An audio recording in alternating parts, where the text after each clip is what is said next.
Praise the lord. దేవుని పరిశుద్ధ నామానికి స్తుతి కలుగునుగాక. దైవ వాక్కు అనే డైలీ కార్యక్రమానికి ప్రేమతో మిమ్మల్ని ఆహ్వానిస్తున్నా. అందరూ బాగున్నారు కదా? దేవుని కృప సమృద్ధిగా మీకు మీ కుటుంబానికి మెండుగా కలుగునుగాక. ఆమేన్. ఈరోజు వాక్యం నిమిత్తం నిర్గమకాండము 16వ అధ్యాయము 23వ వచనాన్ని మనం చదువుకుందాం. అందుకు అతడు, యెహోవా చెప్పిన మాట ఇది, రేపు విశ్రాంతి దినము, అది యెహోవాకు పరిశుద్ధమైన విశ్రాంతి దినము. ఆమేన్. ఇక్కడ మనం గమనించినప్పుడు విశ్రాంతి దినమును గురించి ప్రభువు చెప్పినటువంటి మాట అంట. అది పరిశుద్ధమైన విశ్రాంతి దినము అని ప్రభువు చెప్తా ఉన్నారు. యూదులకు విశ్రాంతి దినం చాలా ప్రాముఖ్యమైంది. అందుకని చెప్పి విశ్రాంతి దినాన్ని వారు ఏమాత్రం కూడా పని చేయకుండా పరిశుద్ధంగా నిష్ఠగా వాళ్ళు ఆచరించేవారు.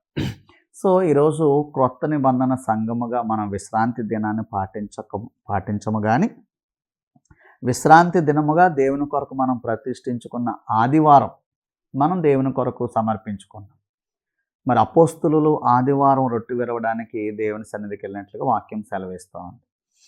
ఆదివారాన్ని మనం ఒక పరిశుద్ధమైన దినముగా దేవుని కొరకు సమర్పించుకునేటువంటి విధానంలో మనం పాటించవలసిన వారం ఉన్నాం.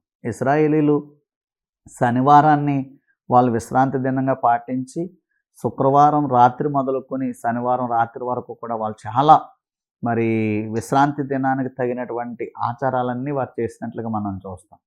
అయితే ఇప్పుడు మనకి ఆ విశ్రాంతి దినపు మరి కట్టడ మనకేమీ లేదు. మనం పాత నిబంధనలోంచి విమోచించబడి క్రొత్త నిబంధన అనుభవాల్లోనికి, ధర్మశాస్త్రం కొట్టివేయబడింది, క్రీస్తు రక్తం చేత మనం విమోచించబడి నూతన నిబంధనలో మనం నివసిస్తున్న వాళ్ళం గనక మరి ఆ నిబంధన మనకు లేకపోయినప్పటికీ ఆదివారం దేవుని దినము, అది ప్రభు దినము అని ప్రభువుకి మనం సమర్పించుకుని మనం ప్రభుని ఆరాధన చేస్తాం. చాలామంది ఆదివారాన్ని నిర్లక్ష్యం చేస్తూ ఉంటాం. అది ప్రభువుకి సమర్పించుకుని మరి వాక్యము ఆదికాండం నుంచి చెప్పబడుతున్న రీతిగా 6 దినాలు కష్టపడి పని చేయాలి, 7వ దినాన్ని దేవునికి సమర్పించుకోవాలి. యేసుప్రభువు వారు కూడా సృష్టిని చేసినప్పుడు 6 దినాలు సృష్టిని చేశారు, 7వ దినాన్ని ఆయన కూడా విశ్రమించినట్లుగా మనం చూస్తూ ఉన్నాం. కాబట్టి ఒకరోజు దేవుని కోసం మనం సమర్పించుకోవాలి.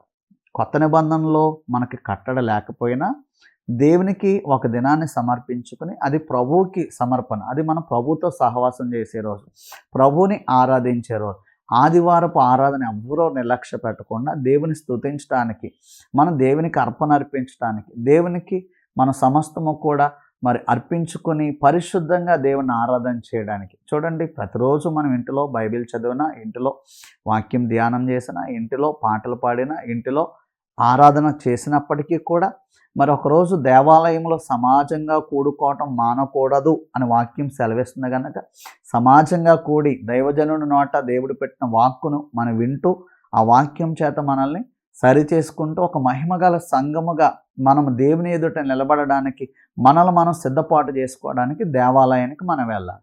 అది పరిశుద్ధంగా మనము మరి ప్రభుని స్తుతించేటువంటిది. కాబట్టి మనకి విశ్రాంతి దినముగా దేవుడు మనకిచ్చిన ఆదివారపు ఆరాధనను నిర్లక్ష్య పెట్టకుండా దేవుని స్తుతించడానికి ప్రతి ఒక్కరూ ఆసక్తికరంగా, ఆశీర్వాదకరంగా మరి దేవునికి మరి సమర్పించుకునే ఆ దినాన్ని దేవుని స్తుతించేవారుగా ఉండాలి అని చెప్పి దేవుని మరి సేవకునిగా నేను మీకు మనవి చేస్తూ ఉన్నాను. అలాంటి మరి దేవుని సన్నిధిలో దేవుని ఆరాధన చేసేవారు నిశ్చయముగా దీవించబడతారు, దేవుడు వారిని ఆశీర్వదిస్తారని వాక్యం సెలవిస్తుంది. అది యేసుప్రభువు చేసినటువంటి బోధ, అలాగే అపోస్తులు దాన్ని పాటించినట్లుగా ఆదివారం ప్రభు సన్నిధికి వెళ్ళినట్లుగా మనం చూస్తూ ఉన్నాం.